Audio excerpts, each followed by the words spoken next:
Hello, my name is Itai Danovich. I'm a professor and chair of psychiatry at Cedars-Sinai, and I specialize in addiction psychiatry with a particular focus on taking care of patients with addiction in medical settings. Today, I'm really excited to talk to you about the ASAM Criteria. The criteria was established with one key purpose: to ensure that people with substance use disorder get the right care at the right place at the right time. I'm going to discuss the significance and relevance of the ASAM criteria, hopefully for you, but certainly for your patients. I want to begin with two contrasting scenarios. The first is Jane. Jane is a 58-year-old office manager with diabetes and hypertension who presents to your office with chest pain. You follow established protocols. You get an EKG, you check her labs for troponin, you send her to the ED. There she's diagnosed with a myocardial infarction. She receives appropriate care. She's admitted to a hospital. And during that hospitalization, she has a physical therapy assessment, which determines that she is going to benefit from physical rehabilitation. Following American Heart Association guidelines, Jane transitions seamlessly from the hospital to a 12-week outpatient cardiac rehab program. And then after that, she gets ongoing management with you as her primary care physician, supported by cardiology specialists. Each step in this pathway is evidence-based, is matched to Jane's needs, and is designed to optimize outcomes. This type of systematic approach prevents recurrent cardiac events, it reduces mortality, it improves Jane's quality of life, and it's how we have achieved really great outcomes for many people with chronic cardiac vulnerabilities. Now consider John, a 45-year-old IT specialist who comes into urgent care reporting anxiety and shakiness at work. You recognize that John is in alcohol withdrawal. You initiate appropriate medication management, and he stabilizes beautifully. But now what? Do you discharge him with a list of AA meetings? Do you schedule outpatient counseling? Do you recommend residential treatment? Often, this decision depends on what's available locally, what the clinician taking care of a patient may happen to be familiar with, or what insurance is expected to cover. But rarely is it specifically based on what a patient like John specifically needs. This difference in approach between John and Jane has real consequences. In the addiction field, there are problems with both overtreatment, sending someone to expensive residential care when they would benefit from intensive outpatient, and there's problems with undertreatment, discharging someone to minimal support, to AA meetings, when they may benefit from more intensive services or medication management for their condition. Poor matching between a patient's needs and level of care leads to predictable cycles of treatment dropout, return to use, healthcare crisis. It also contributes to misperceptions of addiction treatment as being ineffective. The ASAM criteria is a publication, both in print and digital formats, that addresses this challenge through three core functions. First, it standardizes assessments.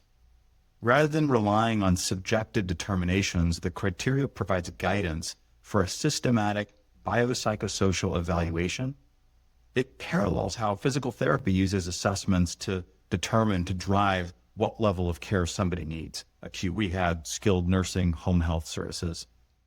Second, the ASAM criteria defines levels of care and specifies what's in them.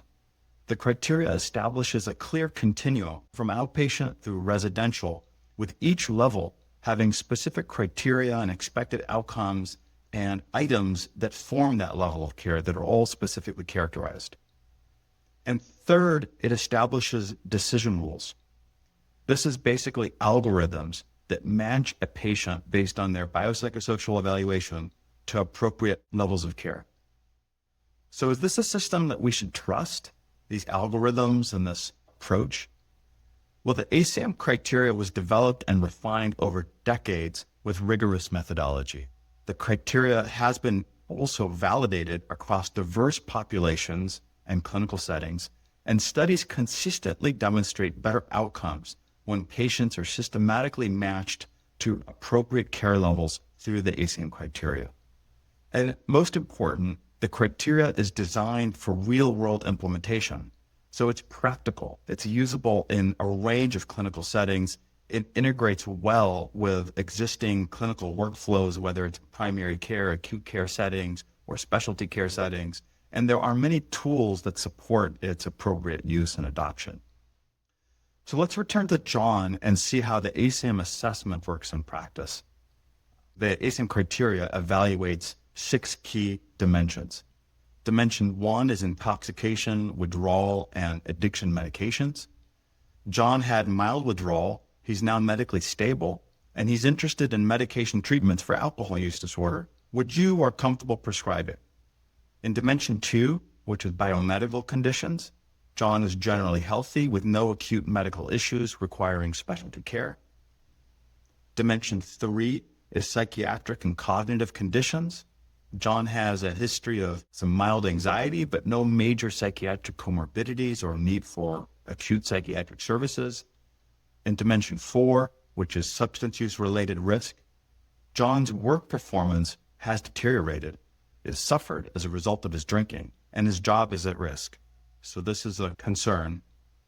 In Dimension 5, which is recovery environment, John has a high-risk environment at work with daily drinking patterns and also colleagues who drink, but he also has the benefit of strong family support at home. And in Dimension 6, which is person-centered considerations, John is highly motivated after this scare. He is frightened. He wants to make a change. He also has the benefit of having a good health plan insurance that has benefits to treat addiction, and he has benefits at work that allow him to take leave from work if needed. So based on this systematic assessment, John would benefit from level 2.1. That's an intensive outpatient level of care. This is a level of care that allows him to maintain his employment while building recovery skills and systematically addressing his high work risk environment. Now, because he has a stable home and family situation, and he's expected to be able to do well in that setting, he doesn't need residential. If his home life was very unstable, perhaps he would need residential. His primary care physician, you in this setting, is able and willing to prescribe medication treatment for alcohol use disorder, and he's not expected to need more than weekly medical management, so he doesn't need a medically managed level of care like 2.7. The severity of his drinking, his difficulty with triggers, his risk of job loss suggests that an outpatient level of care might not be enough. The consequences for him of not achieving his goals of meeting recovery are really significant. And so an IOP level of care is much more likely to give him the support and services that he needs to meet his goal of stopping to drink and achieving recovery. So how does this apply in your daily practice? Well, using the ASAM criteria during routine care when you identify substance use helps you have a standardized assessment, which ensures that you're not missing critical factors that are going to influence or affect treatment outcomes. The ASAM criteria is key to facilitate appropriate referrals. So instead of making a generic referral for addiction treatment, you can make a specific targeted referral that is matched to the assessment of what the patient's needs are. And this is going to really help with a key piece, which is insurance authorization. When you document clinical criteria justifying a specific level of care, your patient, John, is significantly more likely to get approval for that appropriate treatment.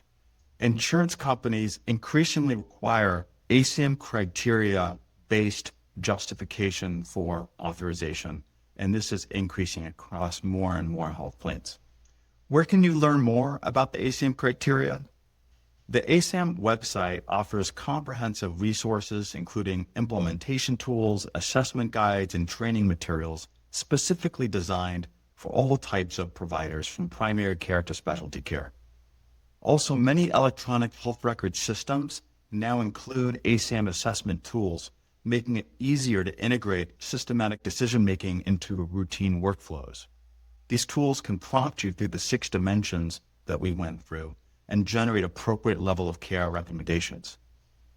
The fourth edition of the ASAM criteria, the adult volume, was released in 2023, so it is very up to date.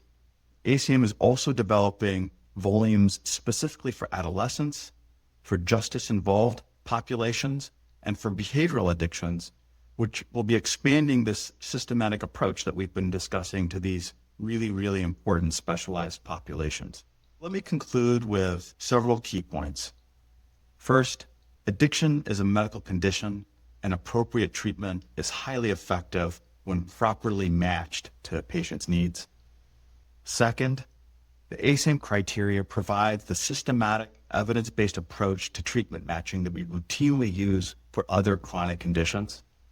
Third, as healthcare providers, you play a critical role in substance use disorder identification and ongoing care. And ASAM criteria and the tools that support its use enhance your ability to make appropriate clinical decisions and referrals. And finally, when patients receive the right care at the right time in the right settings, outcomes improve dramatically. We see better engagement, fewer crises, and more sustainable recovery. The ASAM criteria isn't just another clinical tool. It's a pathway to providing the same quality, systematic, standardized care for addiction that we strive to deliver for all medical conditions. Your patients, our patients, deserve nothing less.